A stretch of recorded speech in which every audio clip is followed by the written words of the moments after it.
أستغفر الله العظيم الذي لا إله إلا هو الحي القيوم وأتوب إليه. أستغفر الله العظيم الذي لا إله إلا هو الحي القيوم وأتوب إليه. أستغفر الله العظيم الذي لا إله إلا هو الحي القيوم وأتوب إليه. إلى حضرة النبي المصطفى رسول الله صلى الله عليه وعلى آله وصحبه وسلم. أشهد لله لهم الفاتحة. أعوذ بالله من الشيطان الرجيم. بسم الله الرحمن الرحيم. الحمد لله رب العالمين الرحمن الرحيم مالك يوم الدين. إياك نعبد وإياك نستعين. اهدنا الصراط المستقيم صراط الذين أنعمت عليهم غير المغضوب عليهم ولا الضالين آمين. أعوذ بالله من الشيطان الرجيم. بسم الله الرحمن الرحيم. الحمد لله رب العالمين والصلاة والسلام على أبي القاسم الأمين وعلى آله وصحبه أجمعين. قال رب اشرح لي صدري ويسر لي أمري واحلل عقدة من لساني يفقه قولي. سبحانك لا علم لنا إلا ما علمتنا إنك أنت العليم الحكيم. ولا حول ولا قوة إلا بالله العلي العظيم. اللهم صل وسلم على سيدنا محمد الفاتح لما أغلق والخاتم لما سبق ناصر الحق بالحق والهادي إلى صراطك المستقيم صلى الله عليه وعلى آله وصحبه حق قدره ومقداره العظيم. نوينا التعلم والتأويل والتذكر والتذكير والنفع والانتفاع والإفادة والاستفادة، وحث على متمسك بكتاب الله وسنة نبيه والدعاء إلى الهدى والدلالة على الخير ابتغاء وجه الله ومرضاته وقربه وثوابه آمين اللهم آمين. أعوذ بالله من الشيطان الرجيم. بسم الله الرحمن الرحيم. عن أنس بن مالك رضي الله عنه قال قال رسول الله صلى الله عليه وعلى آله وصحبه وسلم لا تقوم الساعة حتى يتباهى الناس في المساجد أو كما قال صلى الله عليه وعلى آله وصحبه وسلم. Alhamdulillah, syukur kita pada Allah Subhanahu wa taala, di mana Allah Subhanahu wa taala berikan keizinan kepada kita untuk meneruskan kehidupan kita sebagai hamba Allah Subhanahu wa taala. Tidaklah yang paling baik melainkan gelaran hamba Allah Subhanahu wa taala, dan tidaklah yang paling hina sekali melainkan menjadi hamba dunia dan seisinya. Alhamdulillah. Baik, kita teruskan pengajian kita hadis yang kelima dalam membicarakan hadis akhir zaman. An Anas bin Malik radhiyallahu anhu qala qala Rasulullah sallallahu alaihi wa ala alihi wa sahbihi wa sallam la taqumu as-sa'atu hatta yatabaha an-nasu fil masajid atau kama qala sallallahu alaihi wa ala alihi wa sahbihi wa sallam.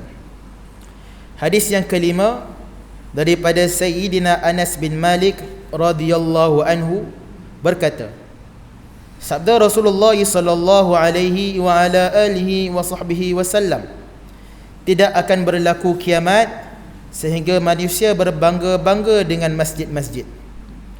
Atau kama qala sallallahu alaihi wa ala alihi wa sahbihi wasallam.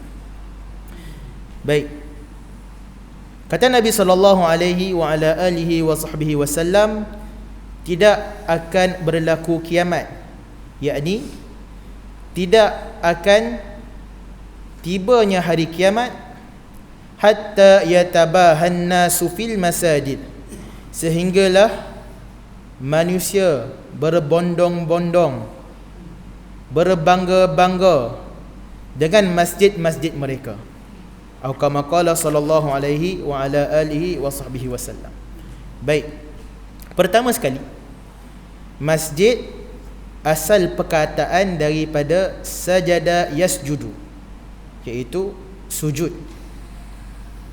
Baik. Masjid kalau terjemahan kita adalah tempat sujud. Sajada yasjudu sajadan sampailah akhir. Dan ada satu isim dipanggil sebagai ismun makan, isim makan, iaitu kata nama tempat. Jadi isim makan bagi sajada yasjudu adalah masjid. Jadi masjid ini adalah tempat sujud.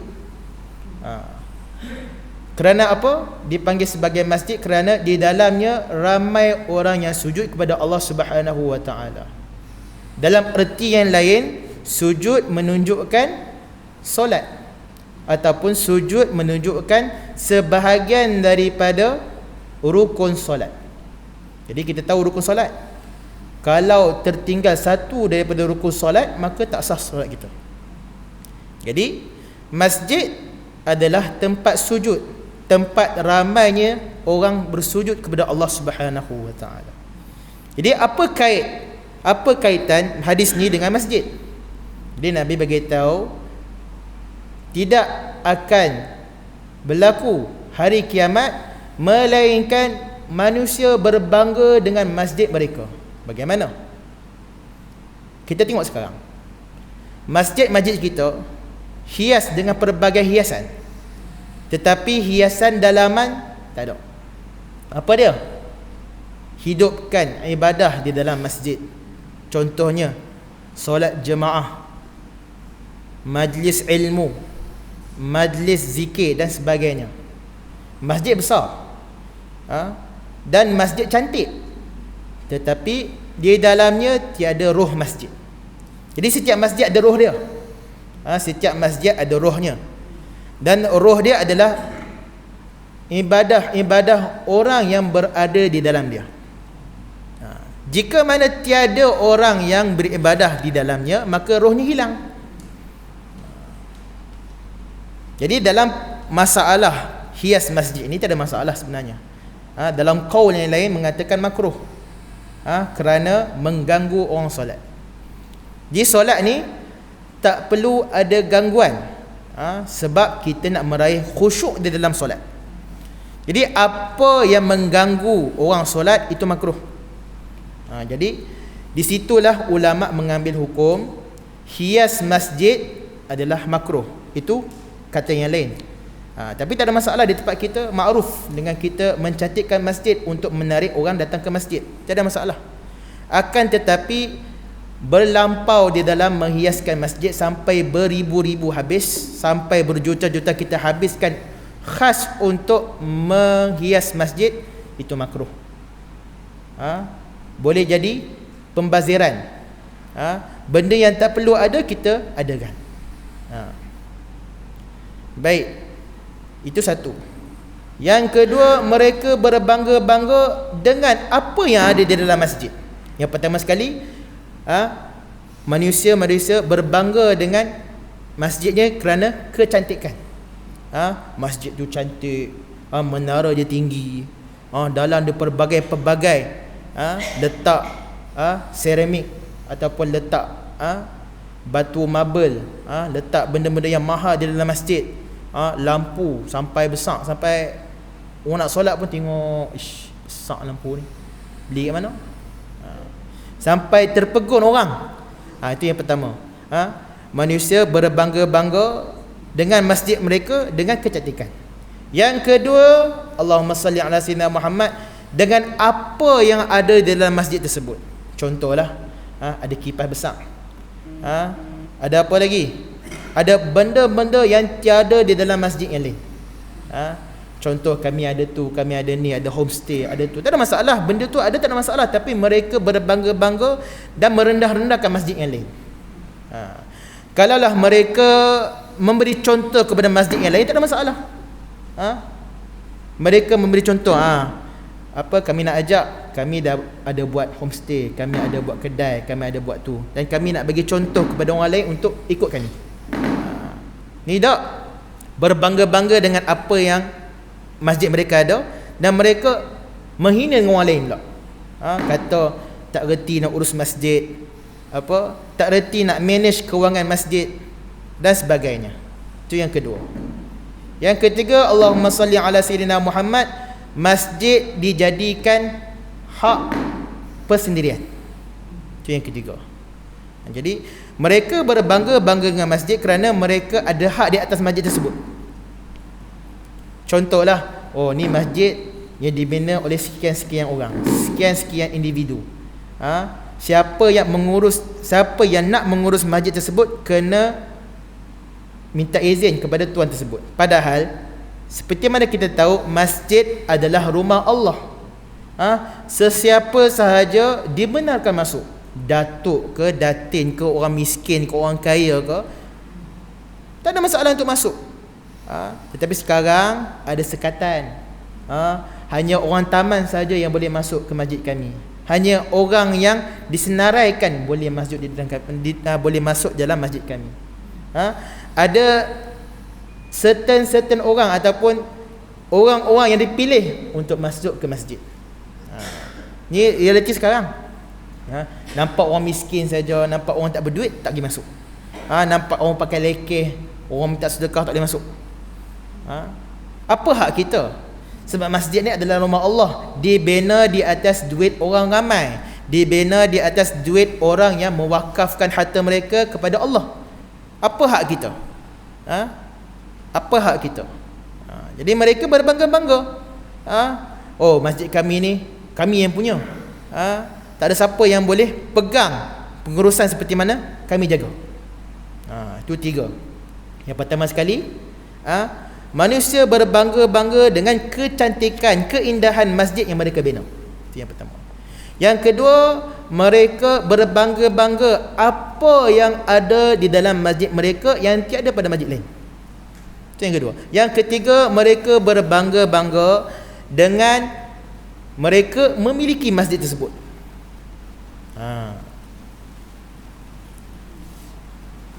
Baik. Ni realiti sekarang. Kalau belah-belah kampung tak ada masalah. Belah-belah bandar. Belah-belah bandar, mereka ada support yang tinggi. Buat macam-macam. Lah kali claim kami yang punya. Orang lain tak boleh masuk. Orang lain tak boleh masuk, orang lain tak boleh nak buat program. Apa hak kita? Contohlah ada orang nak buat program di masjid kita. Kalau lah program tu sesuai dengan masjid, kita luluskan, tak ada masalah. Lainlah kalau dia nak maksiat kat masjid, memang kita halang lah. Orang nak buat tak elok tempat masjid, orang nak buat benda yang tak elok di masjid kita, kita halang. Untuk kita menjaga kesucian masjid. Ada pun mereka nak buat contoh nak cek darah ke, nak buat program kemasyarakatan ke, tak ada masalah. Nak buat jamuan keramaian, tak ada masalah. Asalkan mengikut peraturan masjid, asalkan menjaga adab-adab masjid. InsyaAllah nanti kita akan masuk adab-adab berada di dalam masjid. Baik. Jadi tiga benda yang manusia berbangga-bangga dengan masjid mereka. Tu antara dia, tiga lah. Banyak lagi sebenarnya. Antaranya mereka berbangga dengan glamournya masjid mereka. Contoh masjid sekian-sekian, kutipan sampai 1 juta, 2 juta. Kutip saja tapi tak reti nak guna. Ada ustaz-ustaz yang terkenal, ustaz-ustaz selebriti yang datang kat masjid mereka. Mereka berbangga-bangga, ni masjid kami yang buat, kami yang urus, kami yang sebagainya. Claim diri mereka. Berbangga-bangga dengan masjid mereka kerana masjid mereka masyhur. Cuba tiba-tiba masjid tu tak ada orang mai, tak ada. Tiba-tiba satu hari tu masjid tu tak ada siapa mai. Buat ceramah tak mai, buat jamuan tak ada orang mai, buat program tak ada orang datang. Takkan dia claim masjid kami yang terbaik, tak. Akan mesisihkan diri daripada masjid tersebut. Jadi nak bezakan antara orang masjid dan orang yang bukan masjid bila kita buat program. Program apa pun mereka akan ikut, mereka akan support. Dan mereka sentiasa 24 jam, pagi, petang, siang, malam, sentiasa dengan masjid. Kerana apa? Fungsi utama masjid adalah solat jemaah. Solatul jamaati, kata Nabi SAW, afdalu min solatil fadhi bi sab'i 20 darajah. Solat jemaah lebih baik daripada solat berseorangan sebanyak 27 darjat. Dan seafdal tempat kita nak mendirikan solat jemaah adalah di masjid. Bahkan menjadi satu keperluan bagi kaum lelaki untuk solat jemaah di masjid. Bahkan Nabi SAW akan bakar rumah bagi siapa yang solat berseorangan di rumah. Itu bagi kaum lelaki. Jadi fungsi utama masjid adalah solat jemaah. Jadi untuk kita nak bezakan orang yang terpaut dengan masjid dan tidak terpaut dengan masjid adalah mereka sentiasa solat berjemaah di masjid 5 waktu sehari semalam tanpa ada keuzuran. Kalau ada uzur tak ada masalah lah. Contoh pagi dia kerja, dia pergi kebun ke, dia kerja pejabat ke, tak ada masalah. Subuh dia mai, mungkin zuhur asar dia tak mai sebab kerja. Maghrib dengan isyak dia mai, tak ada masalah. Tanpa ada keuzuran. Contohlah yang dah pencen tu, rajin-rajinlah selalu dengan masjid. Kerana Nabi SAW beritahu 7 golongan yang dinaungi arasy Allah Subhanahu wa taala, salah seorang dia adalah seorang yang sentiasa hatinya terpaut dengan masjid. Sekejap nak pergi masjid, sekejap zuhur, kena pergi masjid awal. Sekejap asar, sekejap nak pergi masjid ni. Sekejap maghrib ada kuliah, kita pergi sekali. Niat iktikaf. Sebelum saya lupa, saya nak pesan kepada semua untuk niat iktikaf. Selama mana kita di dalam masjid, kita akan dapat pahala selama mana kita duduk dalam masjid. Nawaitu i'tikaf fil hazihil masjid lillahi ta'ala. Sahaja aku niat i'tikaf duduk di dalam masjid kerana Allah Ta'ala. Jadi niat i'tikaf ni apa tujuan dia? Selama mana kita berada di dalam masjid, pahala berterusan. Pahala berterusan selama mana kita berada di dalam masjid. Baik. Jadi fungsi utama masjid seperti mana saya beritahu tadi adalah solat jemaah. Itu satu. Yang kedua adalah mengeratkan silaturahim. Dengan masjid inilah kita dapat berjumpa sahabat kita, kita dapat jumpa jiran kita, kita dapat jumpa saudara kita sesama Islam. Di sinilah tempat kita berkumpul. Jadi perkumpulan bagi orang Islam adalah masjid. Tak kira lah dia tu parti mana, persatuan mana. Bila mana masjid, semua boleh masuk. Tak kira dia datuk, datin, orang miskin, orang kaya, orang kampung, orang bandar, masuk dalam masjid, kita adalah bersaudara. Innamal mu'minuna ikhwah. Sesungguhnya orang mukmin itu, orang muslim itu adalah bersaudara. Jadi fungsi yang kedua di dalam masjid, fungsi kedua bagi masjid adalah menghubungkan silaturahim antara satu sama lain.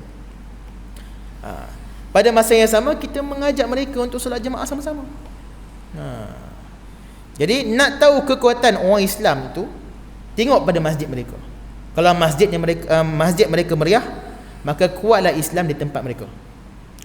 Solat subuh secara berjamaah seperti mana solat Jumaat, itu kuat tu. Solat-solat yang lain ramainya seperti solat Jumaat, tetapi yang terlebih afdal kita tengok, kalau nak tengok satu kampung ataupun satu tempat tu Islam dia kuat, tengok subuh mereka. Adakah subuh mereka tu seperti Jumaat? Ada benda nilai sendirilah. Nilai sendiri.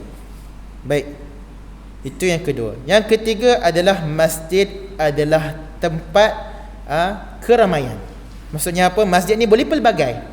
Nak buat program ceramah, tentulah tempat kita menimba ilmu, itu yang utama. Masjid adalah tempat kita menimba ilmu, tempat kita mengaji, tempat kita mencari ilmu, tempat kita upgradekan ibadah kita. Yang kedua adalah tempat kita nak buat program, buat majlis kahwin, nak buat kenduri tahlil arwah, nak buat program maulid Nabi, nak buat program mengingati Isra' wal Mi'raj, masjid lah. Jangan kita mindsetkan masjid kita ni dengan solat jemaah saja. Solat jemaah, buat program keagamaan. Nak buat carnival pun tak ada masalah. Nak buat pesta pun tak ada masalah. Tapi pesta carnival yang berlandaskan Islam, tak ada masalah. Islam tidak melarang untuk berhibur. Islam tidak melarang untuk kita nak bersuka-suka, tapi di atas landasan Islam. Jadi cuba kita fikir, masjid kita ni buat satu program di mana kita dapat menarik orang yang tak pernah datang masjid. Yang tak pernah datang masjid. Tak ada masalah kita nak buat kat padang luar, tapi lebih afdalnya kita buat di pekarangan masjid. Kita buat kedai, kita buat apa lagi, homestay, kita buat apa lagi, kita buat tempat persinggahan. Contohlah ada satu masjid di Merbuk, nama dia Masjid Al-Bushra. Kalau makcik-pakcik pernah tengok dalam Facebook ke dalam Instagram ke, ada, mereka akan naikkan video mereka. Jadi Masjid Al-Bushra Merbuk ni, dia adalah satu masjid digelar sebagai Masjid R&R. Kita dekat highway ada R&R kan? Ada tempat persinggahan ketika mana kita berjalan di atas highway. Jadi Masjid Al-Bushra Merbuk ni digelar sebagai Masjid R&R. Di situlah ada tandas seperti mana tandas di R&R, di mana mereka boleh singgah dalam perjalanan daripada Riyadh nak pergi SP ikut jalan belakang tu. Boleh singgah. Ada kedai-kedai, kedai sampai tengah malam pun dia buka. Kedai makan, kedai koperasi dan sebagainya. Jadi mereka dapat memanfaatkan apa yang masjid boleh buat. Jadi masjid ni dia pelbagai, tapi dalam pelbagai tu dia ada batas dia. Dia ada adab dia. Dia ada Allahumma salli ala sayyidina Muhammad, tahapnya, sama ada benda yang kita nak buat, program yang kita nak buat tu sesuai ada benda. Baik. Berbalik kepada hadis tadi. Hadis ni menceritakan manusia yang berbangga dengan apa yang ada pada masjid mereka. Itu je. Ada pun mereka nak buat program, nak buat satu pelbagai yang boleh mendatangkan income kepada masjid, tak ada masalah. Kita meluaskan masjid itu sendiri. Kita meluaskan pandangan orang terhadap masjid. Masjid ni sebenarnya pelbagai. Boleh buat mesyuarat, boleh buat keramaian, boleh buat sekolah, boleh buat madrasah. Bahkan masjid pada zaman Nabi SAW menjadi madrasah, menjadi tempat pengajian, daripada sekecil-kecil orang sampailah sebesar-besar orang. Dan masjid ni dijadikan tempat permainan, bukan dalam ni, di luar.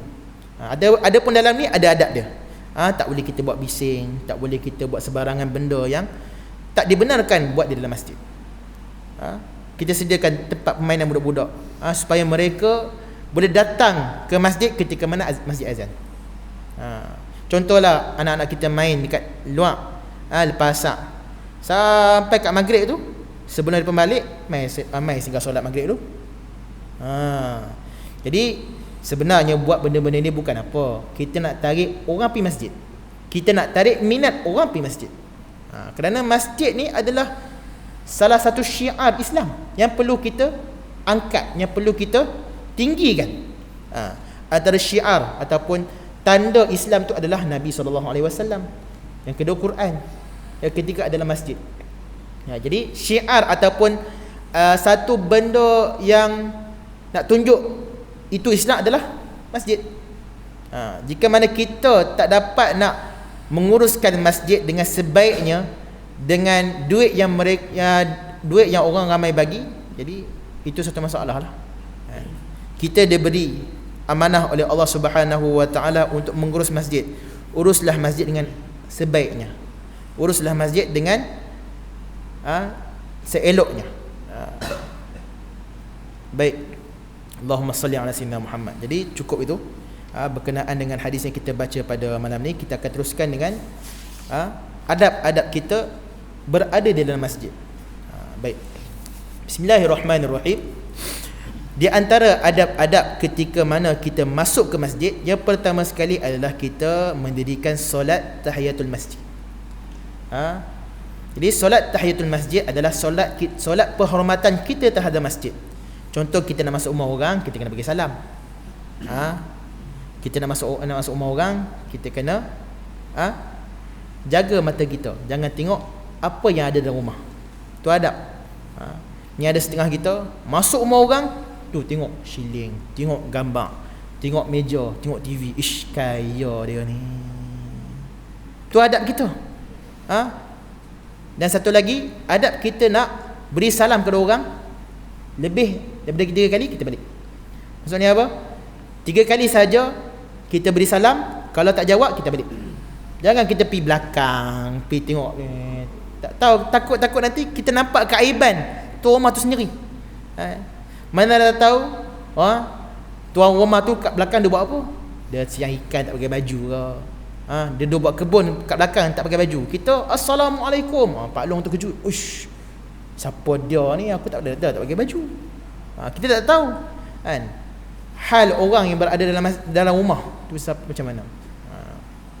Baik, seperti mana kita kena beri salam kepada tuan rumah yang kita nak ziarah, begitulah juga masjid. Apabila kita langkah masuk dalam masjid, kita disunatkan untuk mendirikan solat tahiyatul masjid, iaitu solat penghormatan kita terhadap masjid, sebanyak 2 rakaat.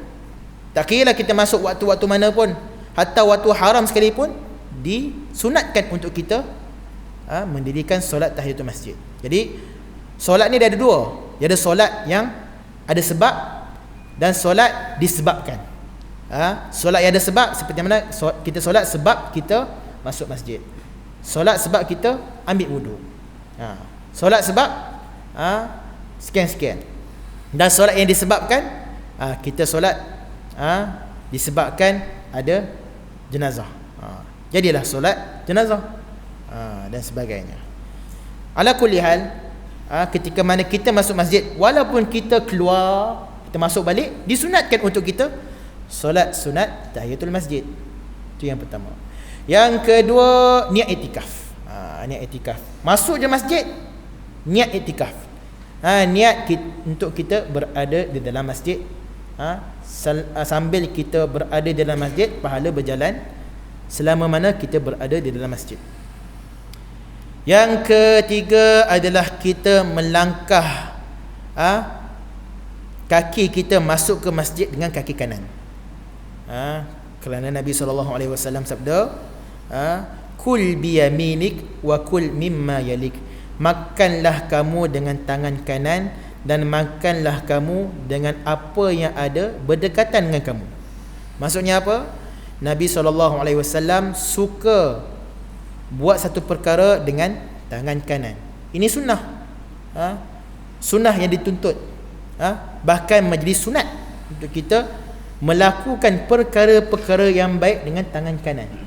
Pegang kitab, pegang Al-Quran ketika mana kita baca dengan tangan kanan. Pegang kitab dengan tangan kanan. Contohlah, kita bercakap dengan orang ataupun kita pegang mic, kita pegang mikrofon, pastikan tangan kanan kita pegang kitab, tangan kiri kita pegang mikrofon. Jadi ada orang tanya, Ustaz, kalau kami tengah makan, kami nak ambil lauk, tangan kami ni kotor, macam mana nak ambil lauk pakai sudu? Tak ada masalah, pakai je, tak ada masalah. Ada setengah-setengah orang tu dia pakai tangan kiri. Nak satu cerita ni, ada seorang tok guru ni, dia makan dengan anak-anak murid dia. Di kalangan anak murid dia ni, pakai tangan kiri nak ambil lauk. Dan lauk tu tak disentuh oleh tuan guru tu sebab apa? Sebab anak murid dia tu dah salah sunnah, dah salah buat perkara yang Nabi tak buat, iaitu Nabi jarang-jarang nak buat benda yang baik pakai tangan kiri, melainkan benda-benda yang kurang baik. Contohnya apa? Kita tunai hajat kena pakai tangan kiri. Nak cuci apa semua pakai tangan kiri.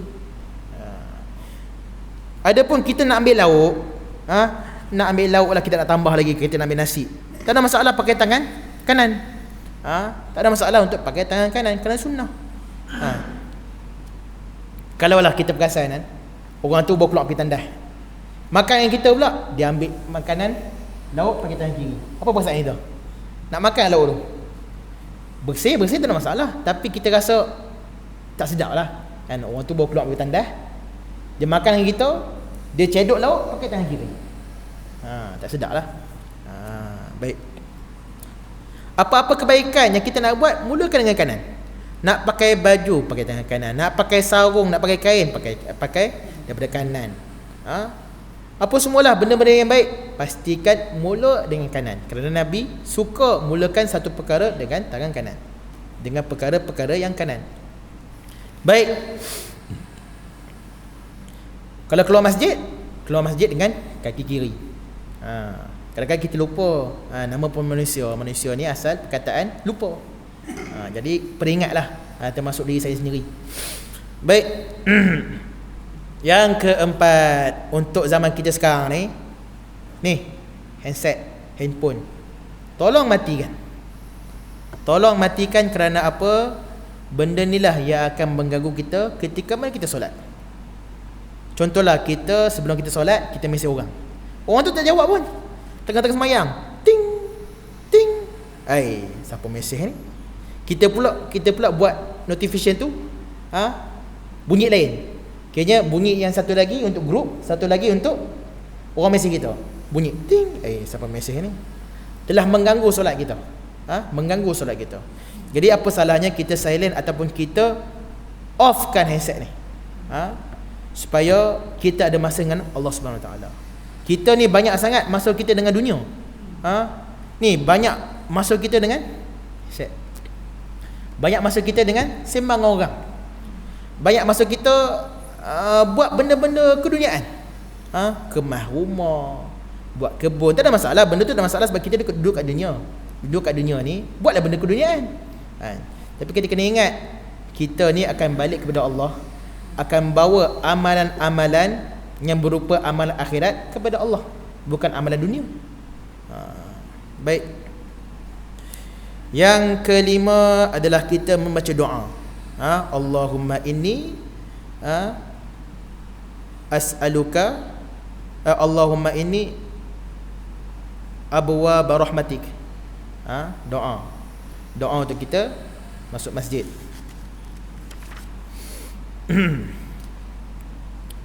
Allahumma aftahli abwaab rahmatik. Allahumma aftahli abwaab rahmatik. Wahai Allah, kau bukakanlah kepadaku pintu rahmat engkau. Allahumma aftahli abwaab rahmatik. Ya Allah, kau bukakanlah pintu-pintu rahmat engkau kepada aku. Jadi tak ada masalah pun. Doa tadi pun kita boleh baca, doa apa pun kita boleh baca, asalkan kita berdoa. Wahai Allah, dengan aku masuk masjid ni, kau bukakanlah hati aku untuk sentiasa berada di dalam masjid. Baik. Allahumma salli ala sayyidina Muhammad. Dan seterusnya, tidak membuang sampah di dalam masjid. Contoh, dalam poket kita ni ada cebisan-cebisan sampah, kertas ke apa ke, jangan buang. Haram. Sebab kita telah mengotorkan masjid. Walaupun sebiji zarah sekalipun, kita buang keluar. Haram. Adapun kita kutip, adapun kita kutip balik sampah-sampah yang ada dalam masjid, walaupun sekecil zarah sekalipun, akan dapat pahala. Dikatakan kita akan dapat Allahumma salli ala sayyidina, ganjaran di syurga yang berupa bidadari. Tu ada kata kau lain lah. Ada kata lain. Baik. Rajin-rajin untuk kita kutip sampah di dalam masjid. Ada sampah, kita kena sensitif sikit. Saya selalu pesan kat pelajar saya, kita ni kena ada rasa sensitif dengan kotor. Sebab kita ni Islam ni agama yang bersih. Allah suka benda-benda yang cantik, benda yang bersih, benda yang elok. Innallaha yuhibbul jamal. Allah Subhanahu wa taala menyukai perkara yang cantik, perkara yang bersih. Islam ni berada di dalam perkara yang bersih. An-nazafatu minal iman, kata Nabi SAW. Kebersihan itu adalah sebahagian daripada iman. Jadi sensitif kita terhadap kotoran, sentiasa rajin untuk kita bersihkan. Baik. Yang ke-8, tidak mengadakan akad jual beli dalam masjid. Tidak ada urusan jual beli dan tidak ada urusan mencari perkara yang hilang, mencari benda yang hilang di dalam masjid. Kerana apa? Itu adalah salah satu perkara keduniaan. Bahkan menjadi haram untuk kita membicarakan perkara dunia di dalam masjid. Adab-adab ulama dulu, terutama sekali di tempat saya mengaji di Hadramaut, Yaman. Apabila mereka mendengar jemaah-jemaah yang menceritakan ataupun bercerita benda-benda keduniaan, mereka akan halau. Sebab apa? Masjid adalah tempat kita mengingati Allah. Jangan kita kotorkan dengan pembicaraan kita terhadap dunia. Jadi kalau majlis ilmu tak ada masalah. Kita contoh, kita buat 5 orang, kita sembang benda akhirat, tak ada masalah. Kalau sembang bab dunia je, adapun bab dunia tu yang membawa kita ke akhirat, tak ada masalah. Contoh kita cerita, kami nak beli kereta ni, dan kereta ni kami nak wakaf ke masjid, tak ada masalah. Contoh. Lagi apa lagi? Nak sembang, kita nak buat homestay ni. Homestay ni kita akan dapat income daripada homestay ni, kita akan salurkan ke masjid, tak ada masalah. Baik. Seterusnya, duduk di dalam masjid ni, perbanyakkan zikir. Perbanyakkan zikir, perbanyakkan solat, perbanyakkan baca Al-Quran. Kerana tempat yang mulia ni, tempat yang paling mulia. Kerana apa? Masjid adalah tempat pandangan Allah Subhanahu Wa Taala. Baik, masjid ni adalah tempat ramainya malaikat berkumpul. Lagi-lagi kalau ada majlis ilmu, lagi ramai. Cuma kita tak nampak malaikat. Cuma kita je tak nampak malaikat. Malaikat ni satu makhluk yang diciptakan daripada nur cahaya. Dan mereka ni tidak ada nafsu, seperti mana kita. Kita diciptakan ada nafsu. Itulah manusia ni, kalau dia baik, baik seperti malaikat. Kalau dia jahat, jahat seperti syaitan. Sebab apa? Di dalam diri kita ni ada nafsu. Baik. Yang ke berapa tadi? Yang ke Yang ke-9. Yang ke-9, pastikan kita datang ke masjid berpakaian sopan. Berpakaian sopan, berpakaian tutup aurat. Tak semestinya kita datang masjid pakai baju Melayu, tak semestinya. Pakai jubah, tak semestinya. Pakai yang sopan yang menutup aurat. Tapi ingat, jangan pakai baju yang ada cetakan kat belakang. Ada gambar kartun, ada gambar nombor, ada gambar apa-apalah belakang baju ni. Sebab mengganggu orang solat. Hatta kain plekat sekali pun, kalau boleh lah, kalau boleh. Ada setengah-setengah tu ada jenama kat belakang bawah tu kan. Kadang-kadang dia pun tengok, ish, kaya orang ni pakai kaja duduk, ish, pakai sekian-sekian kain. Sebab apa, ada kawan saya mengaji dekat Hadramaut, Indon. Kain-kain mereka ni, kain-kain mereka ni kat 300, 400 ringgit. 400, 500, hatta sampai 1000. Tak tahulah jahit pakai apa. Kita pakai 30-40 tu kira mahal tu. Pakai untuk nak pergi semayang je pun. Jadi apa-apa yang mengganggu ketika mana kita solat, kita tak payah pakai lah. Pakai pakaian sopan yang sesuai dengan pakaian nak pergi masjid. Baik, seterusnya, tidak mengeraskan suara ketika mana kita berada di masjid. Tidak menjerit, tidak sembang. Lagi-lagi sembang lah, itu masalah. Datang masjid, sembang. Kalau nak sembang, pergi kedai makan, pergi balik rumah. Sebab mengganggu orang lain. Mengganggu orang lain. Orang lain datang susah-susah nak pergi masjid, sakit-sakit pergi masjid. Tengah-tengah solat ada orang sembang kat belakang. Dia cukup pantang ni. Kita kena pantang. Nampak je orang sembang, kita tegur. Cakap ni masjid, kita kena hormat. kesucian masjid, kemuliaan masjid.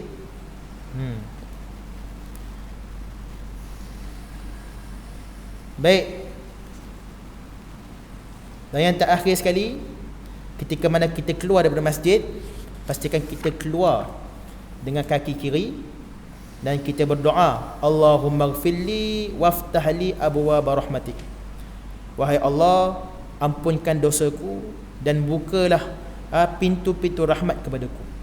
Kita masuk tadi, kita mengharapkan Allah Subhanahu wa taala membuka pintu rahmat kepada kita. Dan apabila kita keluar, kita mengharapkan Allah Subhanahu wa taala ampunkan dosa-dosa kita, seperti mana kita lahir daripada ibu kita. Baik. Dan yang terakhir sekali, pastikan hati kita ini sentiasa terpaut dengan masjid.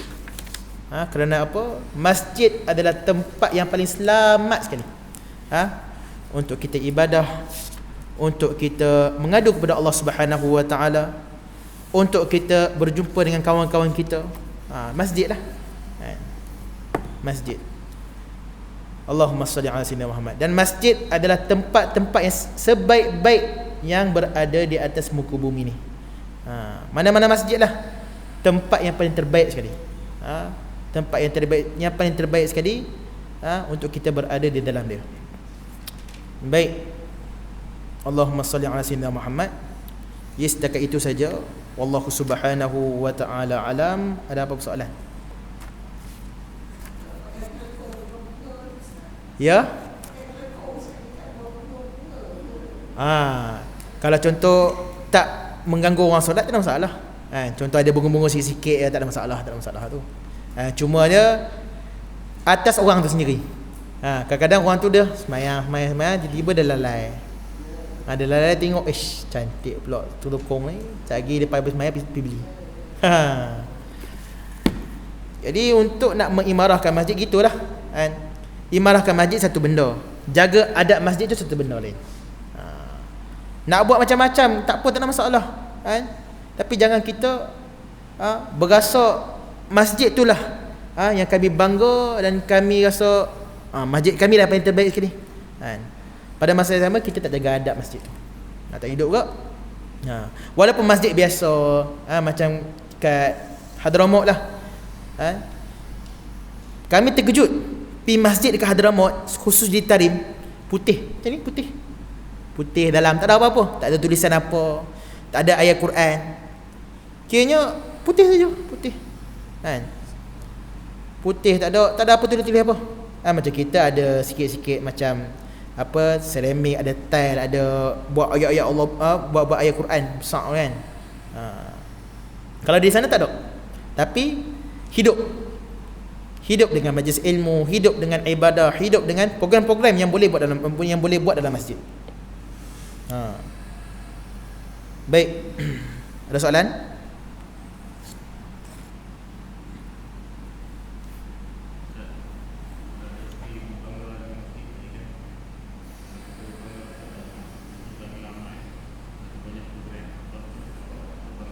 Tak ada masalah. Yang dimasukkan berbangga ni sebab cantik. Cantik, lepas tu pula dia boleh cerita ke orang dalam keadaan mereka sombong. Contohlah buat program masjid, ada ceramah, kami bangga dengan apa, jemaahnya ramai. Bangga tu membuatkan kita ni rasa sombong. Tu yang masalah. Kalau kita bangga dan mengharapkan orang lain untuk ikut, tak ada masalah. Kita ceritalah, masjid kami ni buat sekian-sekian. Bolehlah kalau contoh apa, buat kat masjid lain, kita cadangkan pula. Kita bagi cadangan, kita bagi buah fikiran, tak ada masalah. Tak ada masalah. Baik, seterusnya.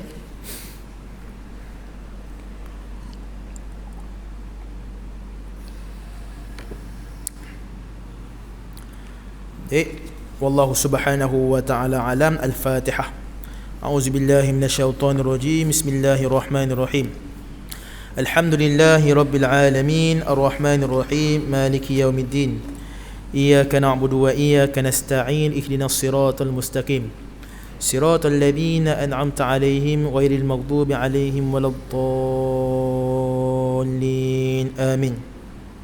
A'udzu billahi minasyaitonir rajim. Bismillahirrahmanirrahim. اللهم نور قلوبنا بنور هدايتك اللهم نور قلوبنا بنور هدايتك اللهم نور قلوبنا بنور هدايتك كما نولت الأرض بنور شمسك أبدا أبدا برحمتك يا أرحم الراحمين يا أرحم الراحمين يا أرحم الراحمين وصلى الله على سيدنا محمد وعلى آله وصحبه وسلم والحمد لله رب العالمين. Yang baik itu daripada Allah Subhanahu wa taala, yang buruk itu daripada diri saya sendiri. Wallahu subhanahu wa ta'ala alam. Assalamualaikum warahmatullahi wabarakatuh.